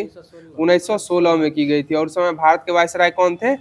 लॉर्ड चेम्सफोर्ड हो जाएंगे। कौन हो जाएंगे? लॉर्ड चेम्सफोर्ड हो जाएंगे। बताइएगा खिलाफत आंदोलन एवं गांधी जी का असहयोग आंदोलन जो है वह किस समय प्रारंभ हुआ था? 1919 हो जाएगा। असहयोग 1920 और खिलाफत आंदोलन 1919 में प्रारंभ हुआ था। बताइएगा रॉलेट एक्ट कब पारित हुआ था? 19 मार्च 1919 को रॉलेट एक्ट पारित हुआ था, जिसको क्या कहा गया था? काला कानून। ना कोई वकील, ना कोई दलील, ना कोई अपील। सीधे डाल दो। हाँ बताइएगा एम.एन. रॉय के द्वारा भारतीय कम्युनिस्ट पार्टी की स्थापना ताशकंद में कब की गई थी? 1920 में की गई थी। कब की गई थी? 1920 अक्टूबर 1920 में। 31 अक्टूबर 1920 था। एम.एन. रॉय के द्वारा, मानवेंद्र नाथ रॉय के द्वारा। बताइएगा मोपला विद्रोह कहाँ हुआ था? केरल में हुआ था। और यह कब हुआ था? 1921 में मोपला विद्रोह हुआ था। बताइएगा किस वायसराय के कार्यकाल में प्रिंस ऑफ वेल्स ने नवंबर 2021 ईस्वी में भारत की यात्रा की थी? यह लॉर्ड रीडिंग के कार्यकाल में की थी। कब की थी? लॉर्ड रीडिंग के कार्यकाल में। बताए चौरा चौरी दुर्घटना जो हुई थी वह कब हुई थी? 5 फरवरी 1922 को हुई थी। और किस वायसराय के कार्यकाल में हुई थी? लॉर्ड रीडिंग के कार्यकाल में हुई थी। और महात्मा गांधी के द्वारा इसी दुर्घटना के पश्चात असहयोग आंदोलन जो है वह कब वापस ले लिया गया? 11 फरवरी 1922 को वापस ले लिए थे अपना असहयोग आंदोलन। बताइएगा लंदन और भारत में संयुक्त रूप से कब से सिविल सेवाएं परीक्षाएं प्रारंभ की गई है? 1922 से। सही जवाब हो जाएगा 1922 में हुई थी। बताइएगा विश्व भारती की स्थापना रविन्द्रनाथ टैगोर के द्वारा कब की गई थी? 1921 में की गई थी। और 1921 में की गई थी विश्व भारती विश्वविद्यालय की स्थापना। बताइएगा चितरंजन दास एवं मोतीलाल नेहरू ने इलाहाबाद में कांग्रेस के अंतर्गत स्वराज पार्टी की स्थापना कब की थी? 1923 में की थी। और 1923 ईस्वी के चुनाव में इस दल को मध्य प्रांत एवं बंगाल में पूर्ण बहुमत हासिल हुई थी। बताइएगा कब प्रसिद्ध आर्य समाजवादी राष्ट्रवादी नेता स्वामी श्रद्धानंद की हत्या कर दी गई थी? 1925 में कर दी गई थी। प्रसिद्ध आर्य समाजी राष्ट्रवादी नेता स्वामी श्रद्धानंद की हत्या कब कर दी गई थी? 1925 में कर दी गई थी। बताइएगा Bombay commission Simon commission Bombay कब पहुंचा था? यह 3 फरवरी 1928 को पहुंचा था। नवंबर में इसकी स्थापना गठन हुआ था 1927 नवंबर में। और 3 फरवरी 1928 को यह भारत आगमन कर गया था बम्बई। और बताइएगा लाला लाजपत राय की मृत्यु के बदले में भारतीय क्रांतिकारियों के द्वारा दिल्ली के असेंबली हॉल में कब बम फेंका गया था? 1929 में बम फेंका गया था। और लाहौर जेल में जतिन दास ने कब भूख हड़ताल शुरू की थी? यह 13 जुलाई 1929 को और 64 दिन के आमरण भूख हड़ताल के पश्चात 13 सितंबर 1929 को उनकी मृत्यु हो गई थी। और हाँ, भेदभाव जो होता था ना भारतीय और अंग्रेज कैदियों के मध्य, उसी के लिए ये भूख हड़ताल किए थे। बताइएगा कांग्रेस के किस अधिवेशन में पूर्ण स्वराज का लक्ष्य निर्धारित किया गया था? लाहौर अधिवेशन 1929 हो जाएगा। लाहौर अधिवेशन 1929 में पूर्ण स्वराज का लक्ष्य निर्धारित किया गया था। और 26 जनवरी 1930 को स्वतंत्रता दिवस मनाने की इन्होंने घोषणा की थी। बताइएगा सविनय अवज्ञा आंदोलन के दौरान महात्मा गांधी को कब गिरफ्तार किया गया था? 5 फरवरी 1930 को किया गया था। कब किया गया था? 5 फरवरी 1930 को। और 25 जनवरी 1931 को वायसराय इरविन बिना कोई शर्त के उनको रिहा कर दिया गया था। लंदन में प्रथम गोलमेज सम्मेलन कब हुआ था? 1930, 12 नवंबर 1930, 12/7/17, 12 नवंबर 1930, 7 सितंबर 1931 और 17 नवंबर 1932। 30, 31, 32। और तीनों गोलमेज सम्मेलन में भाग लेने वाले व्यक्ति कौन हो जाएंगे? BR अम्बेडकर हो जाएंगे। बताइएगा गांधी इरविन समझौते पर कब हस्ताक्षर किया गया था? 4 मार्च 1931। हाँ, 4 मार्च 1931। 4-5 इसमें जो है ना आपको नया एडिशन आएगा तो डेट कम ज्यादा देखने को मिलता है। जैसे बंगाल विभाजन जो घोषणा हुई थी 19 जुलाई पुराने बुक में देखिए, नए में 20 जुलाई लेता है। ये सब देखने को मिलेगा 4-5। बताइएगा द्वितीय गोलमेज सम्मेलन जो है वह किस वायसराय के कार्यकाल में हुआ था? लॉर्ड वेलिंगटन के कार्यकाल में हुआ था। द्वितीय गोलमेज सम्मेलन किसके कार्यकाल में हुआ था? लॉर्ड वेलिंगटन के कार्यकाल में। और बताइएगा सांप्रदायिक पंचायत की घोषणा रैमजे मैकडोनाल्ड के द्वारा कब की गई थी? 16 अगस्त 1932 को रैमजे मैकडोनाल्ड के द्वारा विवादास्पद सांप्रदायिक पंचायत की घोषणा की गई थी। बताइएगा तीनों गोलमेज सम्मेलन के समय इंग्लैंड के प्रधानमंत्री कौन थे? रैमजे मैकडोनाल्ड हो जाएंगे। कौन हो जाएंगे? रैमजे मैकडोनाल्ड हो जाएंगे। बताइएगा द्वितीय गोलमेज सम्मेलन में कांग्रेस का प्रतिनिधित्व किन्होंने किया था? यह महात्मा गांधी के द्वारा किया गया था। SS राजपूताना से गए थे, बेसेंटियाना से वापस आए थे। बेसेंटियाना जो था वो इटली का जहाज। बताइएगा किस वायसराय के कार्यकाल में पहली बार चुनाव कराए गए थे, जिसमें से कांग्रेस ने 11 में से 8 प्रांतों में बहुमत हासिल की थी और सरकार बनाई थी? यह लॉर्ड लिनलिथगो के कार्यकाल में हुआ था। कब हुआ था? लॉर्ड लिनलिथगो के कार्यकाल में। बताइएगा 1 सितंबर 1939 को कौन सा विध्वंस प्रारंभ हुआ था? द्वितीय विश्व युद्ध प्रारंभ हुआ था। और इसमें कुल कितने देशों ने भाग लिया था? 61 देशों के द्वारा भाग लिया गया था। और ब्रिटिश सरकार ने बिना भारतीयों के पूछे भारतीयों को युद्ध में क्या कर दिया था? झोंक दिया था या धकेल दिया था। कांग्रेस ने इसका विरोध करते हुए नारा दिया था, ना कोई भाई ना कोई पाई। और इसने अपने द्वारा शासित प्रदेशों के सभी मंत्रिमंडलों से क्या कर दिया था? त्याग पत्र दे दिया था। और कितने महीने पश्चात दिया था? 28 माह के बाद त्याग दे दिया था। त्याग। बताइएगा लाहौर अधिवेशन में पहली बार पाकिस्तान की मांग की गई थी मुस्लिम लीग के, वह कब हुआ था? 1940 में हुआ था। बताइएगा अगस्त प्रस्ताव अंग्रेजों के द्वारा कब लाया गया था? 1940 में ही लाया गया था, 8 अगस्त 1940 को। और क्रिप्स मिशन भारत कब आया था? मार्च 1942 में क्रिप्स मिशन जो है वह भारत आया था। कांग्रेस और मुस्लिम लीग दोनों ने क्रिप्स प्रस्तावों को अस्वीकार कर दिया था। और पंडित जवाहरलाल नेहरू और मौलाना अबुल कलाम आजाद क्रिप्स मिशन के साथ कांग्रेस के आधिकारिक वार्ताकार थे। बताइएगा भारत छोड़ो आंदोलन का प्रारंभ कब हो गया था? 1942, 9 अगस्त 1942। अगस्त प्रस्ताव 8 अगस्त 1940 को। और भारत छोड़ो आंदोलन 1942 9 अगस्त को प्रारंभ हुआ था। बताइएगा किस वायसराय के कार्यकाल में शिमला में एक सम्मेलन को बुलाया गया था? यह लॉर्ड वेवल के कार्यकाल में 1945 में शिमला में एक सम्मेलन बुलाया गया था। और इसमें कांग्रेस प्रतिनिधिमंडल का नेतृत्व कौन कर रहे थे? यह अबुल कलाम आजाद हो जाएंगे। कौन हो जाएंगे? मौलाना अबुल कलाम आजाद हो जाएंगे। तो साथियों हिस्ट्री के माध्यम से जो भी होमवर्क दिया गया था वो समाप्त कर दिया गया है। अब आप लोगों के मध्य इन्वायरमेंटल साइंस प्रारंभ किया जा रहा है। बताइएगा ठंडी नम जलवायु जो होती है उसमें धूम कोहरा और सल्फर डाइऑक्साइड का मिश्रण होता है। रासायनिक रूप से यह किसका मिश्रण है? यह अपचायक का मिश्रण हो जाएगा। किसका मिश्रण हो जाएगा? अपचायक का मिश्रण हो जाएगा।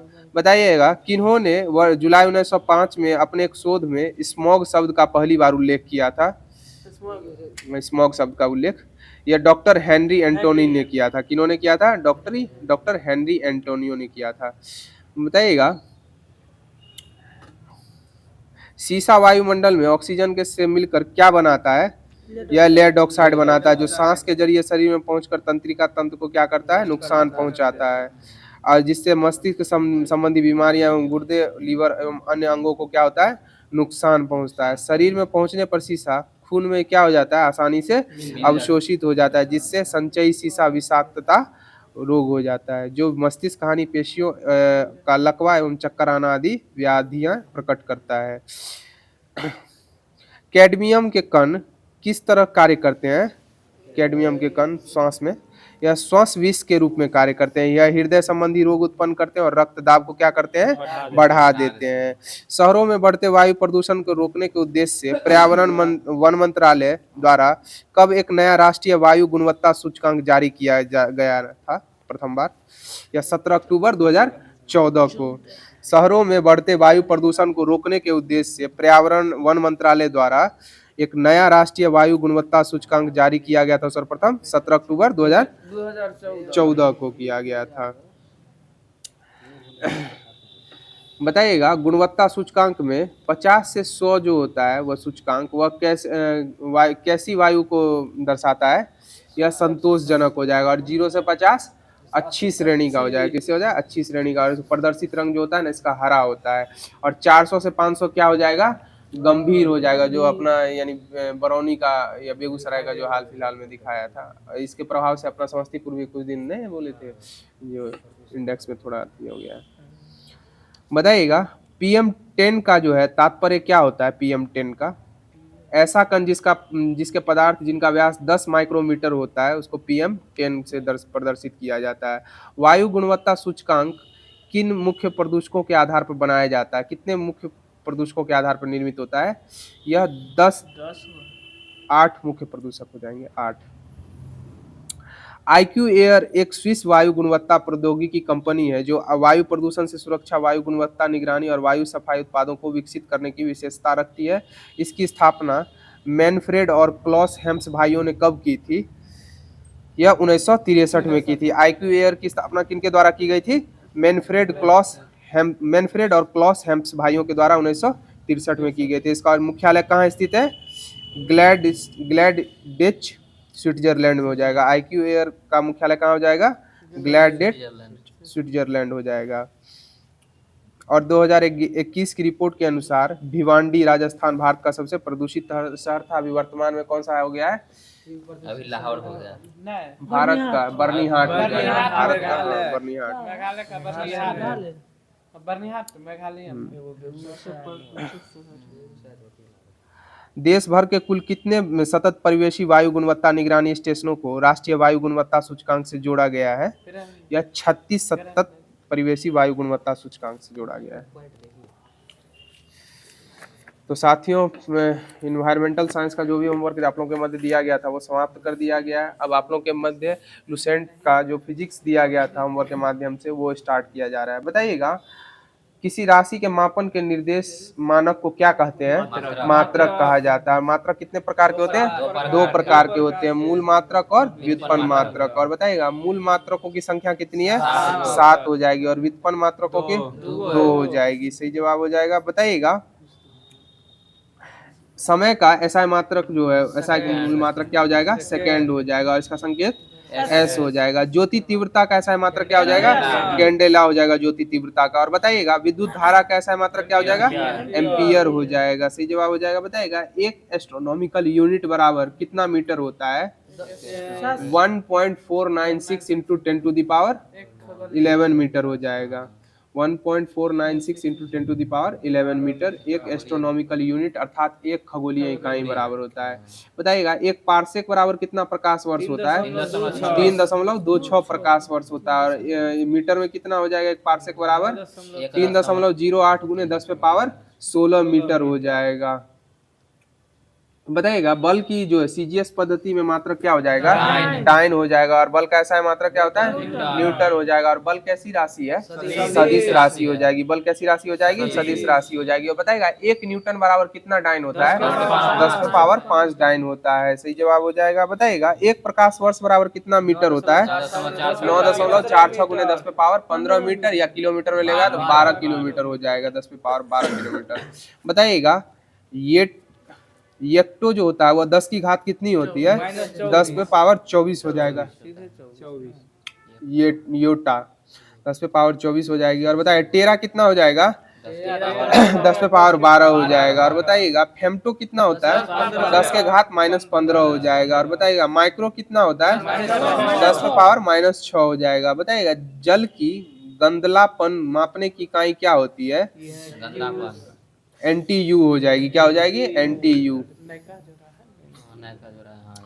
नेफ्लोमेट्रिक टर्बुडिटी यूनिट हो जाएगा। नेफ्लोमेट्रिक टर्बुडिटी यूनिट हो जाएगा NTU, जल की गंदापन मापने की इकाई।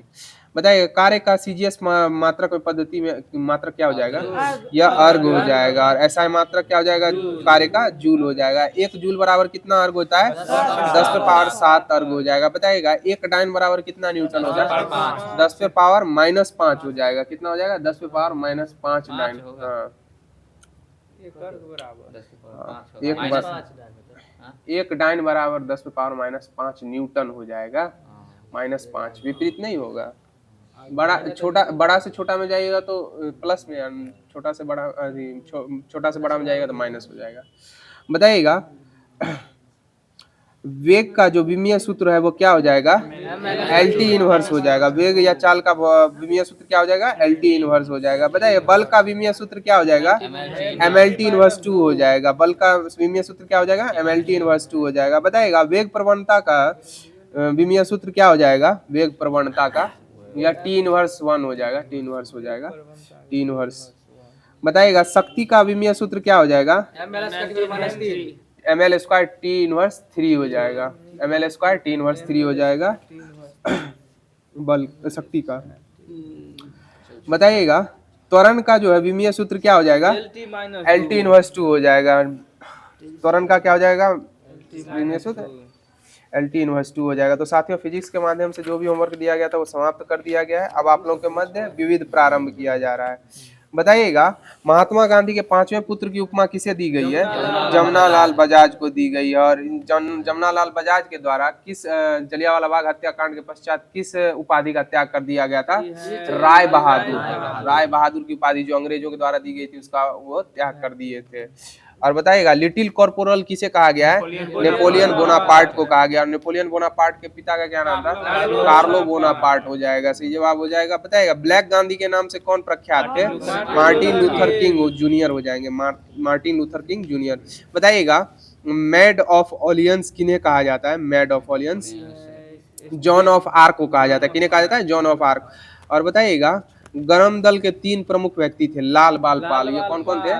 लाला लाजपत राय, बाल गंगाधर तिलक और बिपिन चंद्र पाल हो जाएंगे। सही जवाब हो जाएगा। बताइएगा मखदूनिया जो है वो किस व्यक्ति से संबंधित है? मखदूनिया यह सिकंदर महान से हो जाएगा। और साबरमती किससे संबंधित है? महात्मा गांधी से संबंधित हो जाएगा। और 1916 ना शायद। बताइएगा तलवंडी जो है वह किस व्यक्ति से संबंधित हो जाएगा? गुरु नानक देव से संबंधित हो जाएगा। गुरु नानक देव का जन्म कब हुआ था? 1469 में। इनके 400 साल बाद महात्मा गांधी जी पधार गए थे। बताइएगा हल्दी घाटी जो है वह किसके लिए किस व्यक्ति से प्रसिद्ध हो जाएगा? महाराणा प्रताप से। और हल्दी घाटी का युद्ध कब हुआ था? 1576। ठीक है। महाराणा प्रताप के मध्य हुआ था। बताइए पोरबंदर किस व्यक्ति से संबंधित है? यह महात्मा गांधी से संबंधित हो जाएगा। बताइए कुंडग्राम किस व्यक्ति से संबंधित है? यह महावीर स्वामी से संबंधित हो जाएगा कुंडग्राम। श्रीरंगपट्टनम किससे संबंधित है? यह टीपू सुल्तान से संबंधित हो जाएगा। और जीरादेई किससे संबंधित है? डॉक्टर राजेंद्र प्रसाद से। और त्रिमूर्ति भवन किससे संबंधित है? जवाहरलाल नेहरू से संबंधित हो जाएगा त्रिमूर्ति भवन। तो साथियों लुसेंट सीरीज के माध्यम से जो भी होमवर्क आप लोगों के मध्य दिया गया था वो समाप्त कर दिया गया है। अब आगे की कड़ी में स्पीडी पब्लिकेशन का जो करंट अफेयर्स आप लोगों को दिया गया था वो प्रारंभ किया जा रहा है। बताइएगा 59वां ज्ञानपीठ पुरस्कार 2024 में किन्हें दिया गया था? विनोद कुमार शुक्ल को दिया गया था। और ज्ञानपीठ पुरस्कार जो है वो किस क्षेत्र में दिया जाता है? साहित्य के क्षेत्र में दिया जाता है ज्ञानपीठ पुरस्कार। और बताइएगा 2023 में 58वां ज्ञानपीठ पुरस्कार 2 व्यक्तियों को दिया गया था। किन किन व्यक्तियों को दिया गया था? जगत गुरु रामभद्राचार्य एवं गुलजार को दिया गया था। और गुलजार का वास्तविक नाम क्या है? संपूर्ण सिंह कालरा हो जाएगा। गुलजार का वास्तविक नाम क्या हो जाएगा? संपूर्ण सिंह कालरा हो जाएगा। बताइएगा व्यास सम्मान किस क्षेत्र में दिया जाता है? यह भी साहित्य के क्षेत्र में ही व्यास सम्मान दिया जाता है। और 2024 में 34वां व्यास सम्मान जो है वह सूर्यबाला को दिया गया था। और इनके किस उपन्यास के लिए दिया गया था? कौन देश की वासी वेणु की डायरी। और सरस्वती सम्मान जो है किस क्षेत्र में दिया जाता है? यह भी साहित्य के क्षेत्र में ही सरस्वती सम्मान दिया जाता है। और बताइएगा 2024 में सरस्वती सम्मान किसे दिया गया था? साधु भद्रेश्वर दास को दिया गया, भद्रेश दास को दिया गया था स्वामी नारायण सिद्धांत सुधा के लिए। बताइएगा दादा साहेब फाल्के पुरस्कार है वो किस क्षेत्र में दिया जाता है? यह फिल्म के क्षेत्र में दिया जाता है। दादा साहेब ढूंढीराज फाल्के हो जाएंगे। और यह फिल्म के क्षेत्र में दिया जाता है। 55वां दादा साहेब फाल्के पुरस्कार 2023 में किसे दिया गया था? यह मोहनलाल को दिया गया था, 23 के लिए दिया गया था। और 54वां 2022 के लिए किसको दिया गया था? यह मिथुन चक्रवर्ती को दिया गया था। और दादा साहेब फाल्के पुरस्कार में पुरस्कार राशि कितनी दी जाती है? 15 लाख। पूर्व में 10 लाख था, 10 था, 15 कर दिया गया। और इसके साथ एक स्वर्ण कमल और एक शॉल दी जाती है। बताइएगा Dada Saheb Phalke international film fair award 2024 में सर्वश्रेष्ठ फिल्म का अवार्ड किसे दिया गया था? यह जवान को दिया गया था। और इसमें मुख्य किरदार में कौन थे? शाहरुख खान। और इस जवान सिनेमा के निर्देशक कौन हो जाएंगे? एंटनी कुमार, एंटनी कुमार हो जाएंगे। और आजकल निर्देशकों का भी नाम पूछा जा रहा है। बताइएगा बिहारी पुरस्कार जो है वो किस क्षेत्र में दिया जाता है? यह साहित्य के क्षेत्र में दिया जाता है। और बिहारी पुरस्कार कौन राज्य सरकार देती है? यह राजस्थान राज्य सरकार देती है। और बिहारी पुरस्कार 2022 के लिए 32वां जो दिया गया था वो किसे दिया गया था? डॉक्टर माधव हाड़ा को दिया गया था। और इनकी पुस्तक पचरंग चोल पहाड़ सखीरे के लिए दिया गया था। बताइएगा एबल पुरस्कार 2025 में किसको दिया गया है? मसाकी कासावीरा को दिया गया। और एबल पुरस्कार किस क्षेत्र में दिया जाता है? गणित के क्षेत्र में एबल पुरस्कार दिया जाता है। नोबेल प्राइज जो है ना वो गणित के क्षेत्र में नहीं दिए थे। कुछ उनका जो है आप कहानी आप पढ़ लीजिएगा तो आपको पता चल जाएगा, जिसके कारण वो गणित के क्षेत्र में नोबेल पुरस्कार देना उचित नहीं समझे थे, इसीलिए नहीं दिए। उनका द्वेष था उसके प्रति। बताइएगा इंदिरा गांधी शांति निरस्तीकरण और विकास पुरस्कार जो है 2024 के लिए किसको मिला है? यह मिशेल बाचेलेट को दिया गया। किसको दिया गया? मिशेल बाचेलेट को इंदिरा गांधी शांति निरस्तीकरण और विकास पुरस्कार। और ये जो पुरस्कार है शायद सोनिया गांधी दी है इनको। बताइएगा यूनेस्को शांति पुरस्कार 2024 के लिए किसको दिया गया है? यह एंटोनियो लुइस सेंटोस दा कोस्टा को दिया गया है, एंटोनियो लुइस सेंटोस दा कोस्टा को। और गांधी शांति पुरस्कार जो है 2021 में किस संस्था को दिया गया था? यह गीता प्रेस गोरखपुर को दिया गया था। राजीव गांधी राष्ट्रीय सद्भावना पुरस्कार 2023 में 25वां राजीव गांधी राष्ट्रीय सद्भावना पुरस्कार किसे दिया गया था? यह आवासीय शिक्षण संस्थान वनस्थली विद्यापीठ राजस्थान को दिया गया था। बताइएगा बुकर पुरस्कार किस क्षेत्र में दिया जाता है? यह साहित्य के क्षेत्र में बुकर पुरस्कार दिया जाता है। और बुकर पुरस्कार 2024 जो था वो किसको मिला था? वह समंथा हार्वे को मिला था। किनको मिला था? समंथा हार्वे को। ये ब्रिटिश उपन्यासकार है जिनको ऑर्बिट के लिए दिया गया था। अंतर्राष्ट्रीय बुकर पुरस्कार किस क्षेत्र में दिया जाता है? यह साहित्य के क्षेत्र में दिया जाता है। और अंतर्राष्ट्रीय बुकर पुरस्कार 2025 के लिए किसको नामित किया गया था? यह बानो मुश्ताक पर किस पुस्तक के लिए? हार्ट लैम्प के लिए दिया गया था। सही जवाब हो जाएगा। बताइए जेसीबी साहित्य पुरस्कार जो है वह 2024 में किसे दिया गया था? उपमन्यु चटर्जी को दिया गया था। किसको दिया गया था जेसीबी साहित्य पुरस्कार 2024 में? उपमन्यु चटर्जी को। और बताइएगा सुभाष चंद्र आपदा पुरस्कार 2025 में किस संस्था को दिया गया है? या भारतीय राष्ट्रीय महासागर सूचना सेवा केंद्र को दिया गया है। केटन आर मिलर पुरस्कार किसे दिया गया है? यह सोनाली घोष को दिया गया है। और 31वां डॉक्टर MS स्वामीनाथन पर्यावरण संरक्षण पुरस्कार 2025 में किसको दिया गया है? यह मैसूर के सहज समृद्धि और वीरप्पन को मिला है। राष्ट्रीय लता मंगेशकर पुरस्कार 2025 को किसे प्राप्त हुआ है? राष्ट्रीय लता मंगेशकर पुरस्कार यह सोनू निगम को मिला है। राष्ट्रीय लता मंगेशकर पुरस्कार।